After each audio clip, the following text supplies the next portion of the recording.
Apocalipse capítulo 2. Vamos lá, vamos pegar do verso 1 ao verso 7. Ao anjo da igreja em Éfeso, escreva: essas coisas diz aquele que conserva na mão direita as 7 estrelas, e que anda no meio dos 7 candeeiros de ouro, ou castiçais, ou candelabros. Conheça as tuas obras, tanto o teu labor, como a tua perseverança, e que não podes suportar homens maus, e que puseste à prova os que a si mesmo se declaram apóstolos e não são, e os achastes mentirosos, e tens perseverança, e suportaste as provas por causa do meu nome, e não te deixaste esmorecer. Tenho, porém, contra ti, que abandonaste o teu primeiro amor. Lembra-te, pois, de onde caíste, arrepende-te, e volta à prática das primeiras obras, e se não, venho a ti, e removerei do seu lugar o teu castiçal, caso não te arrependas. Tens contudo a teu favor, que odeias as obras dos nicolaítas, as quais eu aborreço. Quem tem ouvidos, ouça o que o Espírito diz às igrejas. Ao que vencer, dar-lhe-ei que se alimente da árvore da vida, que se encontra no meio do paraíso de Deus. Amém. Glória a Deus. Olha esse microfone aqui, Gilmar. Vamos testar esse outro aqui, irmão, para ver o amarelinho. Glória a Deus. Isso, a mesma coisa. Ó, glória. Então não é interferência. Não é interferência. É alguma coisa aí no som. Se fosse interferência, não ia entrar nos dois. É impossível, não. Entrar nos dois, não tem como. Eu testei um microfone está ligado numa base e outro está ligado noutra base. Infelizmente vai ter que ser assim, irmão. Está dando para entender aí, mais ou menos aí? Será que é o capiroto? Não, irmão, tem que fazer um descarrego nesse negócio aí, não. Onde é que tem igreja aqui perto aqui que faz descarrego? Leva ali, menino. Leva ali, irmão. Dá tempo, nós espera. Sal grosso, água benta, alguma coisa aí. Irmãos,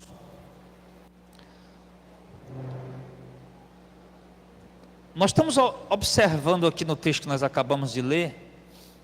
João, ele está por volta do ano 90, embora tenha o pessoal da escatologia consumada, que diz que Jesus já voltou e essa coisa toda, eles dizem que essa carta foi escrita por volta do ano 60. Só que eu pesquisei em todos os livros de histórias de autores cristãos, histórias da igreja, e também, curiosamente, como eu queria tirar dúvida, eu pesquisei também em livros de história secular, porque história secular também, obviamente, conta a história de Roma e dos imperadores, tá? Então, há uma só voz. O tempo do reinado de Domiciano foi exatamente por volta do ano 90, durou algumas décadas ali, mas caiu dentro do ano 90, e foi exatamente esse imperador que exilou, pegou o apóstolo João, ele perseguiu a igreja assim, ele pegou o apóstolo João, todos os demais apóstolos já tinham sido assassinados, mortos, ele exilou, enviou João para a ilha de Patmos, e João ficou lá exilado. João morava em Éfeso, ele residia em Éfeso, ele pastoreou a igreja de Éfeso, muito provavelmente Timóteo também pastoreou a igreja de Éfeso, e sucessivamente os homens, sucessores desses homens de Deus, Timóteo, João, homens que deixaram um legado dentro da igreja, e tanto o legado deles importante dentro da igreja de Éfeso, porque vale se ressaltar que essa igreja, Paulo passou 3 anos lá, na cidade de Éfeso, uma cidade muito grande, tinha aproximadamente 500 mil habitantes, e Paulo passou ali aproximadamente 3 anos, morando em Éfeso e evangelizando aquela região da Ásia, e Paulo escreve uma carta exatamente para essa igreja que João está escrevendo agora, tá? No ano 60, Paulo preso em Roma, escreve essa carta para a igreja de Éfeso, tá? E interessante que aí lá na carta que Paulo escreve, no capítulo 2, no verso 15, você vai ver, aliás, no capítulo 1, no verso 15, você vai ver Paulo dizendo, falando, né, da fé daquela igreja e do amor que eles têm uns para com os outros. Então a igreja de Éfeso, ela chamava muita atenção, por esses dois motivos. Uma igreja que trabalhou, sempre trabalhou e teve fé, uma igreja que sempre tinha muito amor. Ora, não podia ser diferente a igreja que foi pastoreada, doutrinada pelo apóstolo João, conhecido como o apóstolo do amor. Não podia ser diferente. Agora, voltando aqui, né, para essa introdução que eu estava colocando, João está exilado na ilha de Patmos. No dia do Senhor, que nós podemos compreender com toda certeza que ele está se referindo ao dia que o Senhor ressuscitou, porque a igreja passou a chamar de o dia do Senhor, o dia que Jesus tinha ressuscitado, que era o domingo, era chamado como o dia do Senhor. E João disse que no domingo ele estava lá, né, no dia do Senhor, e ele teve uma visão, ele está ali e ele tem uma visão. E nessa visão ele vê, Jesus aparece para ele com uma aparência totalmente gloriosa, o rosto brilhando como o sol ao meio-dia, as vestes resplandecentes, os pés brilhando como um latão reluzente, refinado numa fornalha, uma aparência totalmente gloriosa, tremenda, maravilhosa.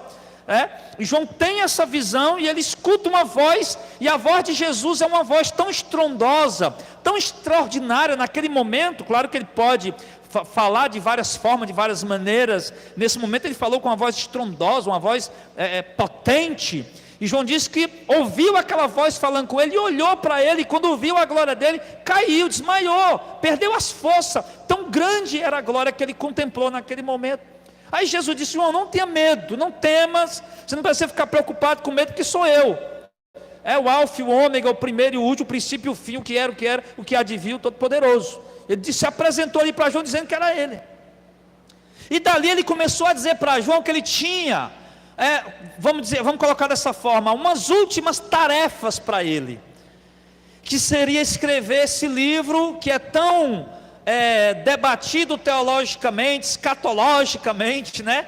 E um livro tão controverso na mente de muitos, que dizem que já se cumpriu, outros dizem que está todo por se cumprir, outros acreditam que se cumpriu umas coisas, estão se cumprindo outras e vão se cumprir outras, né? E aí existe todo esse debate em torno desse livro, cheio de figuras, que alguns até acreditaram, quando estavam montando o cânon sagrado, por volta do século III, IV, V, foi o período que eles montaram o cânon, né? Que eles pegaram os livros sagrados, usando os requisitos, os critérios. Inclusive, eu tenho uma série de estudos sobre isso no meu canal, depois eu vou disponibilizar novamente para os irmãos lá, saber mais um pouco sobre isso. É a matéria chamada Bibliologia. E aí, esse livro ele teve dificuldade de ser aceito no cânon, por conta das figuras, por conta dessas alegorias. Alguns achavam que ele não era um livro inspirado, mas nós não temos dúvidas que esse livro é um livro inspirado. Vou dizer que o livro, embora no Novo Testamento temos várias profecias do próprio Jesus, ele fala, ele profere várias profecias, tanto o cumprimento de profecias passadas dos profetas, principalmente, como tantas outras profecias futuras, para um futuro breve, ainda por tempo apostólico, para um futuro, e para um futuro contínuo, vamos dizer assim, até final dos tempos. Para Paulo também profere algumas profecias, Judas também na sua epístola, Pedro também profere algumas profecias. A gente vê os apóstolos proferindo profecias, mas em suas cartas doutrinárias, de ensinamento, e ali um momento ou outro eles têm alguma profecia para dar para a igreja, mas o livro do Apocalipse não, ele é um livro completamente profético, desde o primeiro versículo até o último versículo, ele é um livro profético. Ele começa apenas no capítulo 1, João narrando o que é que está acontecendo, onde é que ele está, né? E a visita que Jesus chega para ele naquela visão, e a ordem que Jesus começa a dar, e aí depois do capítulo 2 em diante, até o fim, são profecias, coisas que iriam acontecer num futuro, e que João estava ali recebendo aquela visão, escrevendo, porque Jesus disse: olha, escreve o que você está vendo agora, a visão que ele viu, Jesus aparecendo para ele no capítulo 1, e ele disse: escreve também as coisas que ainda vão te aparecer no futuro, você precisa escrever. Só tem algo que Jesus não permitiu João escrever, se eu não me engano, não sei se os irmãos vão lembrar aí, sobre os 7 trovões, no capítulo 7, lembra, Audicélio? Lembra não, né? Mas eu acho que no capítulo 7, os 7 trovões. Quando os 7 trovões falaram, e João ia escrever, não escreva o que os 7 trovões falaram, deixe isso aí, né, em mistério. Capítulo 10? Capítulo 10, obrigado. Então deixe isso aí em oculto, escondido, em segredo, em mistério, e não escreva isso aí. A única coisa que ele pediu para não escrever foi isso, que Deus não permitiu a gente conhecer o que era isso, mas o demais ele escreveu e falou. E ali Jesus vai dando as instruções para João. E o que chama a atenção aqui nesse momento, irmãos, é que Jesus, ele começa o livro que ele vai ditando para João escrever, e na verdade, Jesus ditou apenas algumas coisas, outras coisas João viu literalmente em visão, né? Ele teve visões de coisas ali que ele escreveu, mas no começo logo é o próprio Jesus ditando para João o que ele tem que escrever. Isso nos chama a atenção. Então, essas primeiras coisas que João escreve, que são de Jesus, vai ditando, ele está ali como escriba, são as 7 cartas, direcionadas às 7 igrejas ali da Ásia Menor.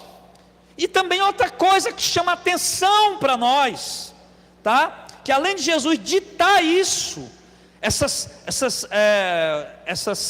palavras que devem ser enviadas àquelas igrejas, a gente percebe que Jesus, irmãos, está entre aspas, né? Porque Deus não se preocupa, obviamente, Deus não tem esse sentimento humano. Quando a gente diz que Deus se preocupa, é uma palavra antropomórfica, né? Atribuindo a Deus um sentimento humano, né? Para que a gente possa entender um pouco.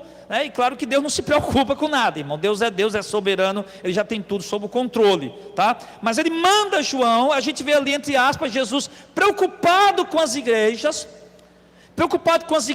e ele entende a necessidade dele mesmo falar com cada uma das igrejas, ditando para João o que ele tem visto em cada igreja. Chama atenção, porque no capítulo 1, no final logo dos últimos versículos, João diz que vê Jesus ali andando no meio de 7 candelabros, e tendo 7 estrelas nas mãos, e depois Jesus revela para ele, olha, os 7 candelabros são as 7 igrejas, as 7 estrelas são os 7 mensageiros, ou anjos da igreja, que poderíamos, alguns vão entender que são anjos, seres angelicais, seres celestiais, mas não, né? São de fato os mensageiros da igreja, aqueles que estão ali ministrando a palavra do Senhor na cada igreja daquela.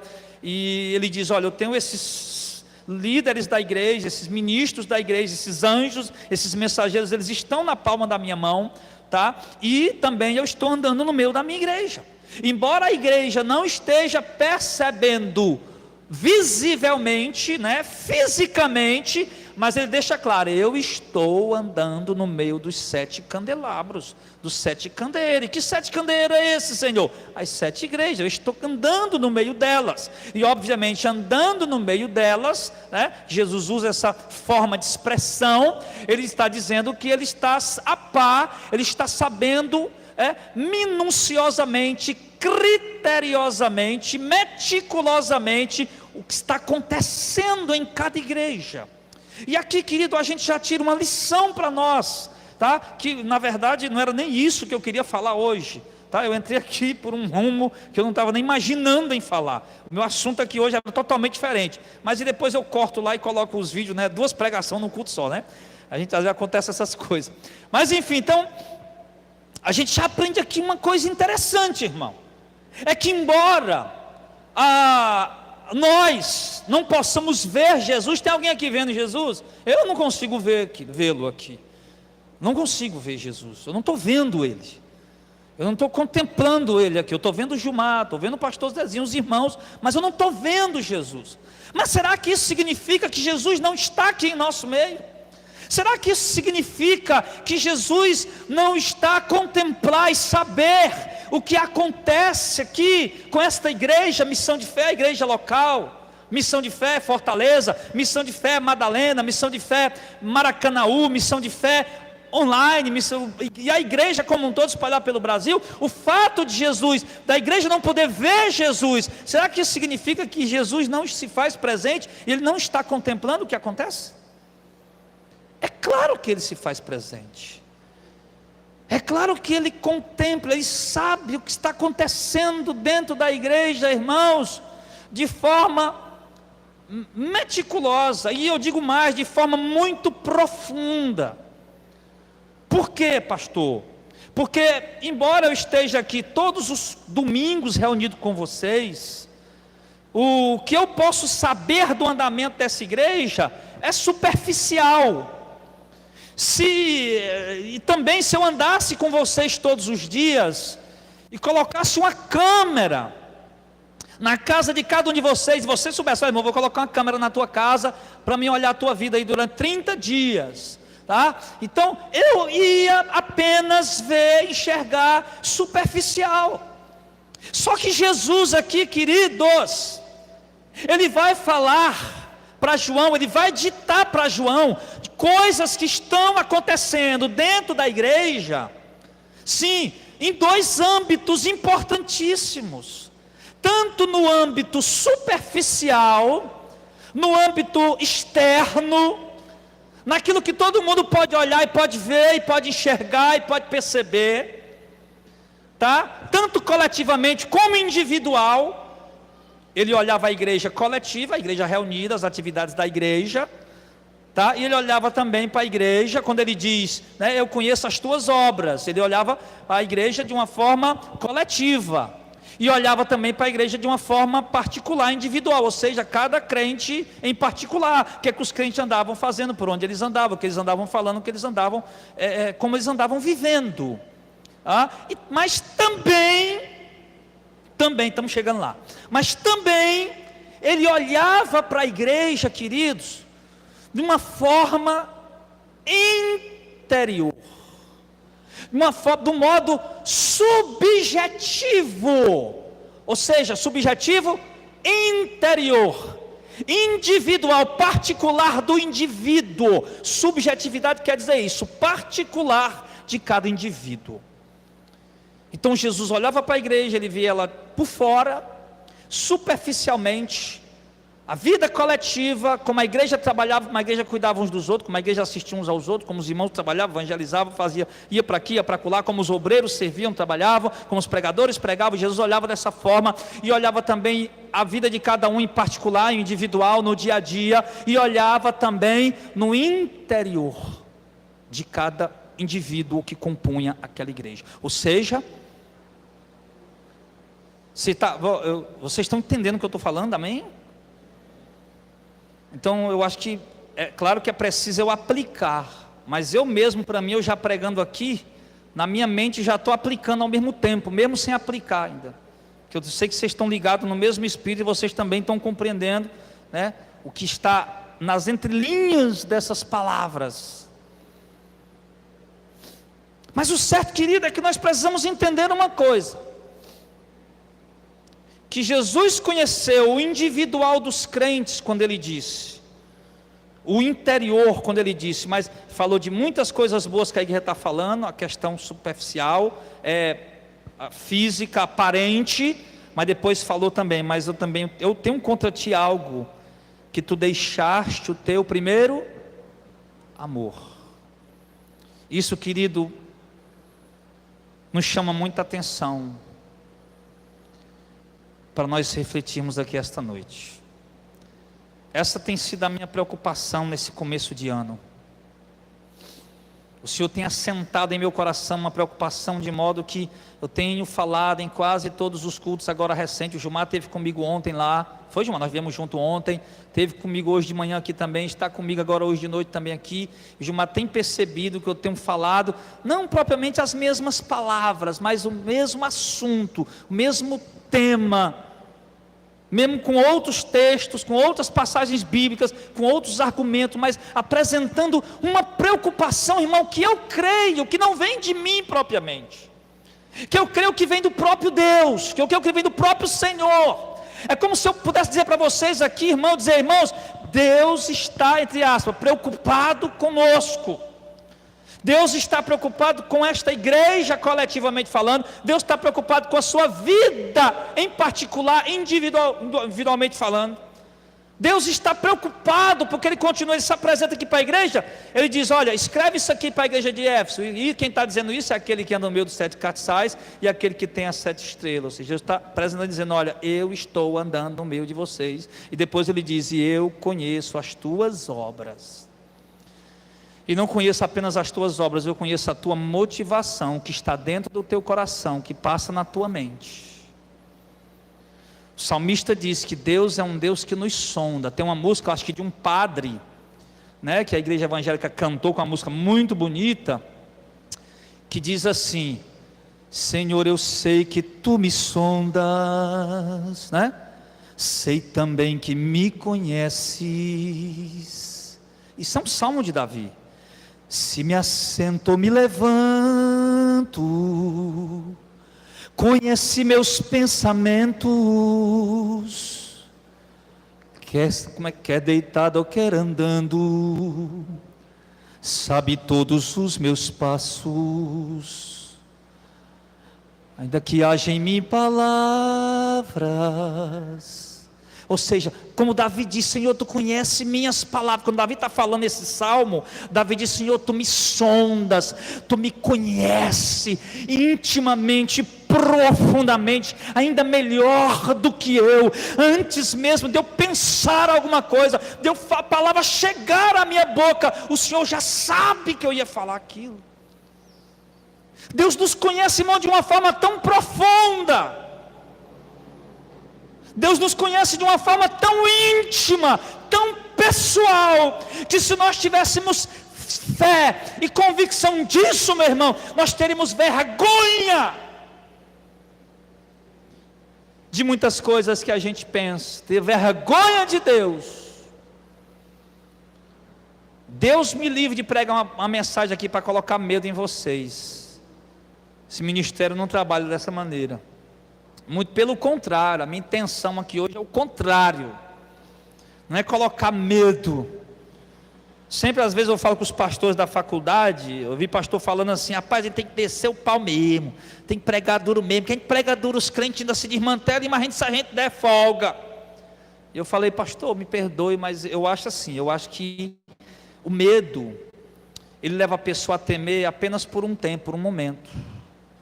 Mas ensine a igreja a amar a Deus, a temer, reverenciar, respeitar, honrar, amar. E aonde eles estiverem, longe da vista do pastor, de qualquer irmão, ainda assim, ele vai estar sendo fiel a Deus lá. Era isso que Davi estava querendo dizer. Se Deus me sonda, me conhece, já imaginou, irmão?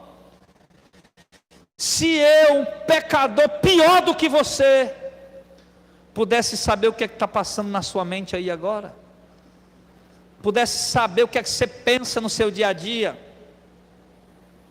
imaginou? Pensa como Deus, é como diz, né? Deus não dá asa à cobra, né, irmão? Que nós tudinho somos cobra. Então já pensou nós sabendo o pensamento de todo mundo? Quando passa aquela mulherzona gostosona na frente do camarada e a mulher está do lado dele, e ele olha ali, de repente vem aquela tentação e vem aquele pensamento doido na cabeça dele. As mulheres não sabem o que nós pensamos, já enche nossos vazios de beliscão. Imagine se ela soubesse, né? O que acontece às vezes, porque é da natureza do homem, é uma luta com o leão todo dia. Mas Deus sabe. Se eu não faz tempo que eu li esse dado, se eu estiver enganado, por favor, os irmãos me corrijam, quem lembrar na hora ali. Se eu não me engano, parece que passam 40 mil pensamentos na mente do homem por dia. É isso mesmo, né, irmão? Irmão, sabe que 40 mil pensamentos que nem nós damos conta do que nós pensamos. 40 mil pensamentos na mente do indivíduo, de um homem pecador, regenerado, mas pecador. Declarado justo, mas pecador. Passa 40 mil pensamentos na sua mente por dia. Imagina o que é que não passa na tua mente por dia, na minha, na nossa mente. Às vezes, irmão, como eu já fui um pregador muito rigoroso, muito santarrão, aí eu fico vendo os pregadores santarrão da internet hoje, Pode estar meio-dia em quente, meio-dia em ponto, o sol quente, sapecando tudo. O camarada está de paletó e gravata, porque não pode mostrar nem os braços, porque é sensualidade para ele, na mente dele. Eu fico pensando, aí fica falando de batom de irmã que é pecado, de salto de irmã que é pecado, de irmã que não pode botar lingerie, como eu falei da Deus é Amor outro dia, né? Que a irmã não pode botar um lingerie para o marido que é pecado, que ela não pode usar roupa vermelha, que a vermelha é a cor do cão. Aí eu acho que isso aí depois eles mudaram, né? Isso aí é nas antigas aí. Aí eu fico vendo num hipócrita desse. Eu digo, quer bem dizer que algumas vezes, não toda a vida, porque a gente sabe da luta. Quer bem dizer que algumas vezes, quando passa aquela mulherzona, como eu falei, aquela bichona gostosona, com aquele shortinho curtinho, bonitona, bem feitona, que muitas vezes tu consegue resistir mesmo, né? Tá ali na luta, na batalha, na fé, mas tem momento que você olha e que vem aquela fraqueza, aquele pensamento, aquela luta, aquela coisa. Eu digo, quer bem dizer que não passa por isso, Santarrão. Todos passam. E Deus sabe, Deus conhece, Ele sonda. E é exatamente, irmão, por sondar que Ele se compadece de nós. Não é para nos julgar não, irmão. Porque exatamente a Bíblia diz que Jesus se fez como um de nós, assumiu um corpo humano como um de nós, sentiu nossas fraquezas, sentiu a necessidade de homem, de ir no banheiro, de comer, de temer, de chorar, de se apavorar. Tentações, ele diz, vocês são os que estão comigo nas minhas tentações. Em tudo ele foi tentado, mas sem pecado. Mas foi tentado, e ele sabe o que é padecer. E agora ele diz, e agora ele intercede por nós como um fiel sumo sacerdote. Por isso Jesus sabe que eu estou lidando com homens salvos, selados com o Espírito Santo, mas ainda assim homens e mulheres imperfeitos. E eu estou vendo a vida de vocês, a obra de vocês, e está bom. Eu estou vendo que vocês estão trabalhando, estou vendo que vocês estão se esforçando, que vocês passaram por tribulações por causa do meu nome, e eu gostei de ver isso em vocês. Mas tem uma coisa em vocês que eu reprovo, e que está me deixando preocupado. Entre aspas, eu falei para os irmãos já, quando eu falar entre aspas, né? Eu estou falando figuradamente, tá? Vendo uma coisa em vocês que está me deixando preocupado. Que foi, Senhor? Isso ele ditando para João, escrever para a igreja de Éfeso. Diga para ele, João, que tem algo neles que está me deixando triste, preocupado. Eu estou parafraseando. Triste, preocupado, eu tenho isso contra eles, porque eles abandonaram o primeiro amor. Ou seja, em outras palavras, Jesus estaria dizendo, eu não vejo mais o fervor espiritual na vida deles. Vejo o trabalho, eles têm fé, mas eles esfriaram no amor. Aqui a gente aprende mais uma coisa interessante, irmão. O fato de você estar frio na sua caminhada, não quer dizer que você perdeu a fé. Não é verdade? Tem um porém contra ti que deixaste o teu primeiro amor, mas era uma igreja que continuava tendo fé e trabalho para Deus. Só que era um trabalho feito, irmãos, para cumprir protocolo, para cumprir obrigações. Os ministros de louvor iam para o culto, vamos dizer assim, iam para o culto porque tinham que estar lá, porque era a função deles tocarem, mas não havia alegria, amor para fazer aquilo.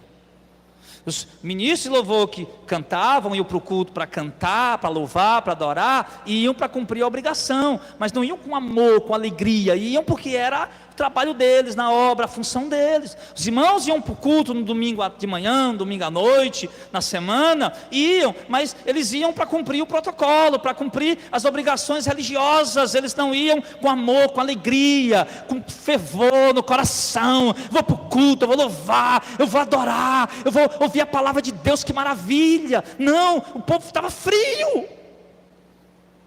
Havia uma frieza espiritual na vida daquela igreja, irmão.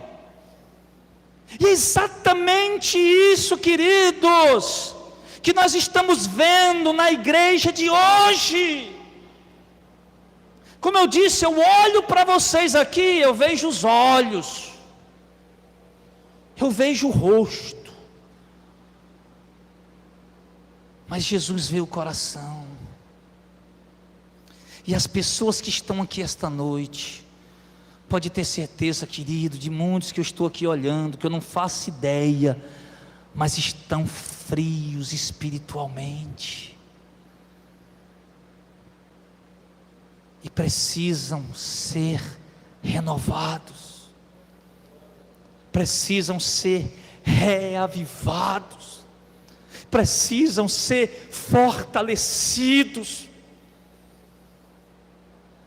Tem gente aqui, irmão, e tem gente ouvindo essa palavra aqui agora, ao vivo, aqui dentro, aí do lado de fora aí do celular, né? Ao vivo, gravado, que está morto espiritualmente, que está numa frieza tão grande espiritual, que perdeu completamente o amor. E o que restou, irmão, foi o saudosismo. Ai, como eu sinto saudade daquela vida que eu tinha com Deus. Como eu sinto saudade, eu sinto falta daquela vida de oração que eu tinha, do prazer que eu tinha de ler a Bíblia, do prazer que eu tinha de orar, do prazer que eu tinha. Ai, eu não esperava a hora de ir para o culto, meu Deus, de ver os irmãos, de cantar louvor, de adorar, de tocar o meu instrumento, de cantar o meu louvor, de levar a minha pregação, de dirigir o culto, de abrir, de fazer, organizar as cadeiras, de limpar, de ir para o culto, de evangelizar, de ir para o culto, para cultuar, para participar do culto com os irmãos. Eu sinto saudade quando eu tinha alegria disso. Tem um monte de gente assim, irmão. Ministros, pastores, líderes, pregadores. Tem muita gente assim. O que nós estamos precisando, irmão, urgentemente, Jesus disse: a igreja de Éfeso, eu estou preocupado com vocês. No ano 60, Paulo escreveu uma carta, ele estava preso, no capítulo 1, no versículo 15, que ele escreveu na carta aos Efésios, ele diz, ele elogiou o amor que vocês tinham. Agora, 42 anos depois, 32 anos depois, eu olho para vocês e eu vejo, vocês perderam o amor. O amor esfriou. Por conta de quê, pastor? Por conta da iniquidade. Jesus tinha falado isso. Mateus 24, acho que no verso 24, no verso 12, ele diz: por multiplicar a iniquidade, o amor de muitos vai esfriar. Nós estamos vendo isso, irmão. O amor esfriou. E você precisa, irmão, aceitar que você está frio. Nós não podemos passar o resto da nossa caminhada camuflados, disfarçados de um crente que está vivo, sendo que está morto, disfarçado de um crente que está avivado, sendo que está frio. Eu fui pregar numa igreja pentecostal, numa cidade chamada... Robertinho, diz o nome. Cadê o Robertinho? Diz o nome das cidades ali da tua região. Lá na frente, mais na frente, diz aí. Aracoiaba, para lá. Hã? Não, direto, na pista direto. Capistano de Abreu, obrigado. Fui pregar em Capistano de Abreu, mas o irmão João lá. Acho que foi o irmão João. E eu cheguei na igreja, uma igreja pentecostal. Sempre que eu prego em igreja pentecostal. E eu fui pregar na igreja pentecostal, a gente foi parando o carro ali, descemos, fomos saindo, né, do carro e chegando perto da igreja, eu escutei as batucadas. Zabumba, pandeiro. E os irmãos cantando. Aí eu cheguei, irmão, me convidaram, eu cheguei, me convidaram, pastor, vim para casa e tal. Fiquei ali, fiquei observando. E sabe o que eu percebi naquela igreja, irmãos? Percebi naquela igreja, eu vi, meu Deus, essa igreja está morta. Meu Deus, essa igreja está apagada, ela está ofuscada, o teu brilho não está aqui. E eu vi naqueles irmãos, a gente critica essas coisas, prega contra, né? Mas nesse dia eu vi, irmão, naqueles irmãos um desejo sincero. Eles queriam, né? Aquela infantilidade pentecostal que muitos têm, né? Eles queriam que por meio daquele batuque, daquela pandeirada, daquela coisa, uma alegria envolvesse aquele lugar. E aquela alegria, eles queriam acreditar que era a presença de Deus, só que não vinha, não era. E eu vi uma sinceridade da vida daqueles irmãos. Meu Deus, esse povo quer a tua presença, esse povo quer a tua glória, esse povo quer um reavivamento, um renovo espiritual. Estão tentando, mas da forma errada, da forma equivocada, do jeito errado. Nunca vai vir desse jeito, porque não é esse reavivamento que a igreja está precisando, irmão. É o primeiro amor. Agora eu vou falar algumas coisas que eu falei na parte da manhã. O primeiro amor, irmão, é aquele fogo que se acende no dia que os teus olhos espirituais se abrem, quando você se converte. Você lembra disso? Quem se converteu de verdade teve essa experiência. Quem só veio para a igreja evangélica e se convenceu de ficar na igreja evangélica nunca teve essa experiência. Mas quem se converteu de verdade, nasceu de novo, nasceu pelo Espírito, ele teve essa experiência. Os olhos dele se abriram, ele maravilhado com a Bíblia. Ele tomava café de manhã lendo Bíblia, o café pingando nas páginas da Bíblia. Ele almoçava com a Bíblia no colo, ele jantava, ele dormia lendo a Bíblia, ele dormia lendo a Bíblia. No trabalho, irmão, a folguinha que ele tinha era para ler a Bíblia. Aonde ele ia, se ele ia para o banco, se ele ia para a casa lotérica, se ele ia para a clínica, ele levava a Bíblia, enquanto ele esperava, ele lia a Bíblia. Ele tinha um prazer de orar, não é assim, tinha um prazer de orar. Você entrava para orar, falar com Deus, você não queria sair mais. Sabe, era aquele romance, vamos dizer, aquela paixão, aquele fogo do relacionamento assim, a princípio, quando o casal se conhece, que tem aquela inflamada, aquele fogo da paixão, era aquilo ali que você estava sentindo. Aquele gozo, aquela alegria, aquele prazer, tudo que você falava era Bíblia. Se você pensava em uma coisa, pensava logo que estava de acordo com a Bíblia. Se você dá resposta para alguém, pensava logo que estava de acordo com a Bíblia. Se você fazia uma pergunta, você fazia uma pergunta de acordo com a Bíblia. Se você dá orientação, uma direção, argumento, era de acordo com a Bíblia. Tudo era de acordo com a Bíblia. O pecado vinha, batia na porta, aparecia lá, você já repreendia, já lutava, já batalhava, já virava as costas, já saía. Enfim, você lutava, batalhava, e o amor por Deus, aquele gozo, aquela alegria de sabe, ter conhecido Deus, era tão grande.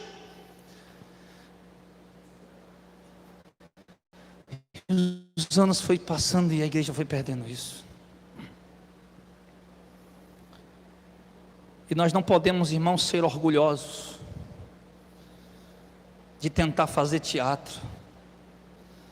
Nós temos que reconhecer. Não é reconhecer para mim, para o Anderson, é reconhecer para Deus.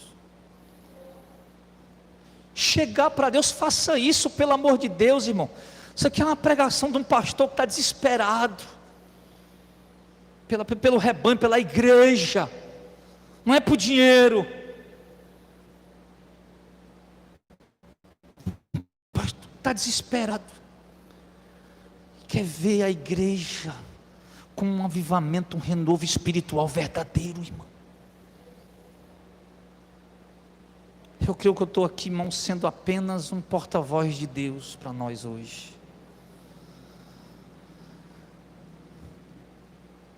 Você chegou para Deus já falar isso? Porque, irmão, eu estava dizendo outro dia para as pessoas, o pessoal veio falar de casamento. Pastor, minha mulher não me quer mais. Ela não quer mais nem saber de mim, pastor. Não sei o que. Eu falei, irmão, se fosse uma dor de cabeça, eu diria o nome de um comprimido para você dar para ela. Se ela tivesse se acidentado, nós pegávamos no carro e levava no médico para resolver. Mas aí, irmão, essa questão aí é coração, aí só Deus. A única coisa que eu posso fazer por você é orar. É falar com Deus, pedir para Ele te ajudar.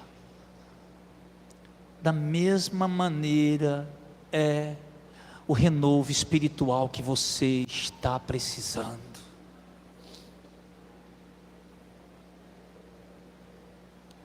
Você tem que falar para Deus. Chegar para Deus, irmão, procura um lugar. procura um lugar hoje, à noite, foge, se esconde, e vai dizer para ele: Senhor, estou morto, Senhor, estou seco, Senhor, esfriei de uma maneira que eu nunca pensei esfriar, Senhor, eu morri, eu estou seco, Senhor, eu não tenho mais Tua presença, eu não percebo mais Tua glória, eu não tenho mais vontade de ler a palavra, eu não tenho mais vontade de orar, nem vontade de ir para o culto eu tenho, Senhor, eu vou me arrastando, eu vou, Senhor, porque eu sei lá, Senhor, me ajuda, me socorre, me dá um renovo. Peça isso a Deus hoje, peça isso. Você precisa disso, amém? Nós permitimos que muitas coisas entrassem e roubassem de nós aquilo que nós mais amávamos, que era a presença de Deus. Quando Israel foi para a batalha contra os filisteus, no tempo do sacerdote Eli, os filhos dele eram chamados de filhos de Belial, porque embora fossem filhos de um líder espiritual, eram homens imorais, pervertidos, prostitutos. E eles foram para a guerra, e o sacerdote ali já muito velho, muito sentado na cadeira lá, e Israel começou a perder a batalha, e os israelitas muito supersticiosos, voltaram lá para Siló, onde tinha o local onde estava a arca, a tenda. Ainda não tinha um templo de Salomão, ainda era uma tenda, e a arca estava lá, e disseram: olha, sacerdote, a gente tem que levar a arca, Israel está perdendo a batalha. E com muito cuidado, quase não permitia, mas deixou, e levaram a arca para a luta, para a guerra, achando que a arca ia dar vitória. E quando a mesma arca tendo chegado, irmãos, eles perderam a guerra, e levaram a arca da aliança, que representava para o povo israelita literalmente a presença de Deus entre eles. Era o símbolo maior símbolo sagrado. O templo era o segundo, o primeiro era a arca da aliança. Levaram a arca. Quando alguém voltou, o mensageiro voltou da guerra, Eli estava sentado lá em cima do alpendre, aí ele voltou da guerra e foi dando as notícias. Ele perguntou: cadê o meu filho? Eu esqueci o nome dos filhos dele, era o Eliabe, Eliú, não era? Eu acho que era Eliú, Eliabe. Cadê o Eliú? Ele disse: o Eliú morreu na guerra. Cadê o Eliabe? Eu não me lembro o nome deles, irmão, perdoe, eu não me lembro o nome deles. Cadê o Eliabe? Ele disse: o Eliabe morreu também. Até então ele ficou triste como um pai, mas quando ele disse: e a arca da aliança, cadê? Ele disse: a arca foi levada. Aí ele disse: irmão, e acabou-te, foi-se a glória de Israel. Mesma hora ele caiu para trás, irmãos, ele passou mal, caiu para trás e morreu, porque a glória se havia ido. Um dos profetas teve a visão, Ezequiel teve a visão de Deus. Quando Ezequiel teve a visão, Deus deu a Ezequiel a visão. Ezequiel viu a glória de Deus saindo do templo, irmão, saindo do templo, deixando o templo, indo embora. E o povo ficava triste, angustiado, porque no povo de Deus não pode viver sem a glória dele, irmão. Não tem coisa pior nessa terra do que o crente perder a presença de Deus, a percepção da presença de Deus. A forma correta de falar isso, que presente ele está, é perder a percepção. Não tem coisa pior para a vida de um crente, é perder o fogo do primeiro amor, irmão. Não tem nada pior para a vida de um crente. Tem muita coisa ruim nesse mundo, tem muita coisa dolorosa nesse mundo, muita coisa que traz dor e sofrimento e calamidade, mas perder a glória de Deus, irmão, não tem nada pior do que isso para um crente verdadeiro.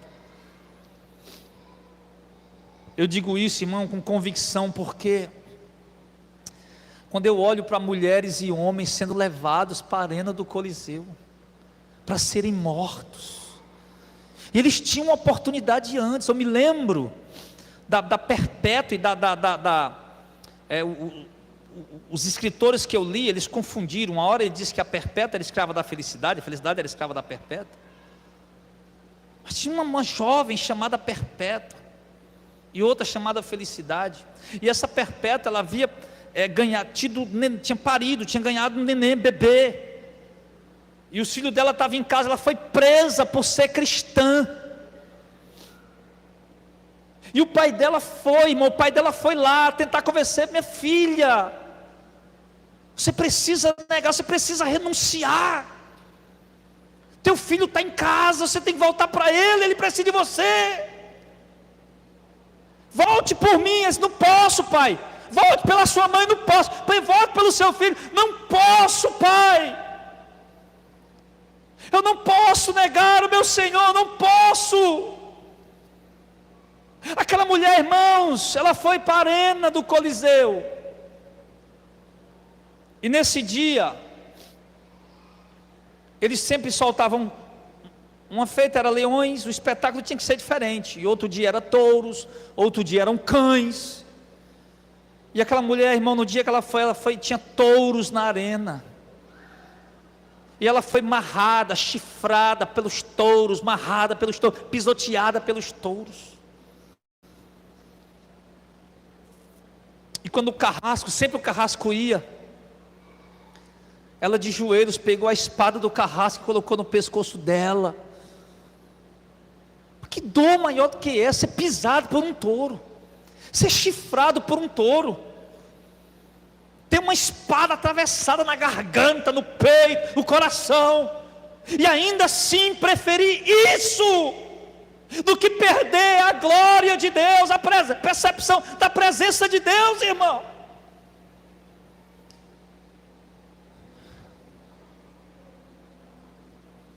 Não há nada pior do que isso. Eu espero, irmão, de todo o meu coração, toda a sinceridade, que os dias possam ser melhores para a igreja. Melhores nesse sentido. Que quanto mais a gente prega, mais o inferno se levanta. Quanto mais a gente prega, mais as coisas vão se complicando. As perseguições, palavras que são lançadas que dói lá no teu coração, no fundo da alma.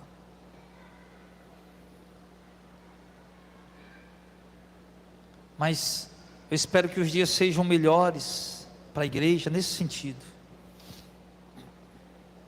Que a igreja, você, a igreja, nós, possamos voltar a perceber que Deus está conosco, voltar a temer e tremer diante da presença santa desse Deus que nos contempla 24 horas por dia, 7 dias por semana, 30 dias por mês, 365 dias por ano. Cada segundo, milésimo de segundo, Ele nos contempla, Ele sonda, Ele conhece, Ele sabe. Você possa voltar até aquele temor e aquele tremor, saber que está sendo contemplado por Ele, e que isso não se torne um tormento, mas se torne uma alegria, um gozo na tua vida, e te dê força para abandonar o pecado, para voltar ao primeiro amor, porque foi esse o conselho que Ele deu. Diga para eles, João, a igreja que você pastoreou. João está escrevendo, irmão, para a igreja que ele era pastor, de coisas que nele mesmo não sabia, mas que o Senhor disse: diga para eles, João, que eles deixaram o primeiro amor, e eu os aconselho a voltar, e que eles perseverem até o fim. E como voltar ao fogo do primeiro amor? Para concluir, nós pregamos de manhã Lucas 24, os discípulos no caminho de Emaús, e aqueles discípulos voltando para Emaús, encontraram com Jesus e não perceberam que era Jesus, os olhos estavam fechados, estavam tristes. frustrados, decepcionados, criaram uma expectativa equivocada em torno da obra de Cristo. E ali, quando Jesus apareceu para eles e começou a expor as Escrituras, e eles chegaram na aldeia, e Jesus fez como quem ia para longe, disse: não, fica com a gente, já vai escurecer, o sol já vai declinar, entra aí, fica com a gente. Aí Jesus entrou, e quando Jesus pegou o pão e partiu, os olhos deles se abriram, eles viram que era Jesus. Aí eles disseram: não ardia o nosso coração quando ele entregava envelope ungido? Não. Quando ele pedia o dízimo? Não. Quando ele fazia a campanha? Não. Quando ele sapateou? Não. Quando ele tocou o zabumbo, o pandeiro? Não. Não ardia o nosso coração quando ele nos expunha as Escrituras. A Escritura, irmão, e a oração é o combustível que acende o fogo espiritual na vida de qualquer crente selado com o Espírito Santo. Sem isso, de forma contínua, periódica, melhor dizendo, contínua tem que ser 24 horas por dia, né? Periódica, todos os dias, em determinado horário. Sem Bíblia e oração, periodicamente, todos os dias, irmãos, a tendência é você chegar onde você chegou. E para remendar isso, para mudar isso, você precisa voltar a ler a Bíblia diariamente, comê-la. Daqui a pouco por enquanto elas vão ser apenas letras, depois elas se tornam palavras vivas. Quando você continuar lendo todos os dias, você vai começar a ler, e vai lendo, desanimado, depois daqui a pouco você está lendo, e ela já está entrando no teu coração, falando, queimando, ardendo, já está ouvindo a voz de Deus falando através dela. E orar. A igreja é muito preocupada com a reforma teológica, doutrinária. Eu concordo, nós lutamos por isso. Mas uma reforma teológica, doutrinária, precisa ser intrínseca, inseparável, como leite e café líquido num copo só, ao fervor espiritual. A reforma bíblica e teológica que a igreja debate, ela precisa ser acompanhada do fogo do primeiro amor. Por isso eu concordo com o Paul Washer,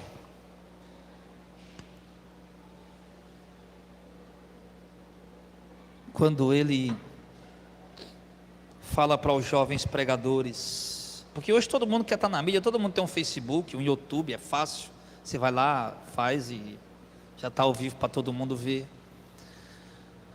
Hoje todo mundo quer aparecer, quer mostrar algum tipo de conhecimento, quer, sei lá, um nome, uma fama, alguma coisa. E o Poache falou para esses jovens pregadores que vão aí ficar brigando, debatendo essa coisa toda, falou para eles: olha, antes de vocês irem, vocês devem ir, mas antes de vocês irem, seria importante que primeiro os seus joelhos sangrassem. Quando os seus joelhos sangrarem, aí vocês estarão prontos para ir. O que ele quer dizer com isso? Que não adianta só a gente conhecer a teologia e pregar sobre ela, ainda mais com o intuito apenas de aparecer, ficar famoso e criar um nome. Vamos estar tão errado quanto os falsos profetas. Mas fazer isso, irmão, com as motivações certas, com os propósitos certos, que emanam da voz de Deus, que flui da voz de Deus, de uma vida de oração. A igreja só passou a ter coragem de enfrentar os romanos e pregar o evangelho, de enfrentar os judeus e pregar o evangelho, quando a igreja orou. Tendo eles orado, moveu-se o lugar e foram cheios do Espírito Santo.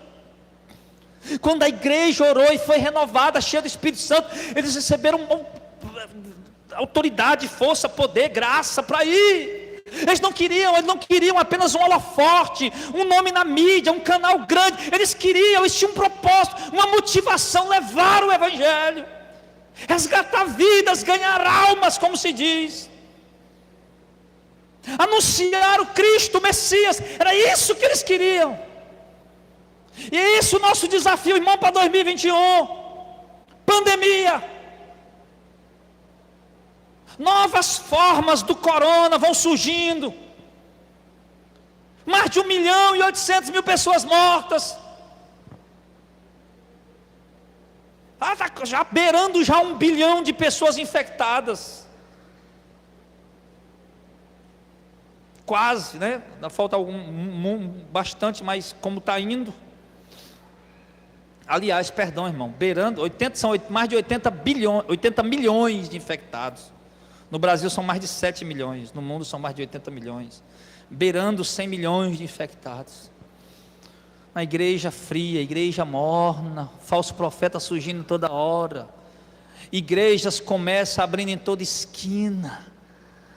Pecado, a depravação, a devassidão, a imoralidade, a perversão, a maldade, as drogas, o vício, a prostituição, o pecado, irmão. Nós temos um desafio enorme, irmãos, pela frente. Nós não podemos continuar na frieza, na inércia que nós estamos. Tem tanta gente decepcionada com Jesus, como aqueles apóstolos, aqueles discípulos do caminho de Emaús. A gente achava, ele era um varão, um profeta, achava que ele ia redimir Israel. Ele morreu, já tem 3 dias. Teve umas irmãs nossas que disseram que foram ao sepulcro, que o corpo dele não estava lá. Apareceu uns anjos, disseram que ele tinha ressuscitado. E realmente uns irmãos nossos foram lá e viram que ele realmente, o corpo não estava lá, mas não viram ele. E nós estamos voltando para casa. Criaram uma expectativa errada. Tem tanta gente que criou uma expectativa na igreja, a expectativa de que Deus vai me dar minha vitória, Deus vai me dar minha bicicleta nova, meu carro novo, minha moto nova, minha casa nova, Deus vai me dar dinheiro, vai me dar isso, vai me dar aquilo, o envelope, não sei o que, a campanha, não sei o que mais, e Deus, criar essa expectativa e não chegar a lugar nenhum, e estão frustrados hoje, irmão. E nós temos um desafio, a pregar para 300 milhões de pessoas no Brasil, há quase 200 milhões de católicos, e há mais de 50 milhões de evangélicos. Nós temos um desafio para pregar para esse povo, isso sem contar ateus e outros mais. Frio não dá, sem o amor e a motivação certa não dá. A obra de Deus, irmãos, precisa de vocês. É agora, é hoje.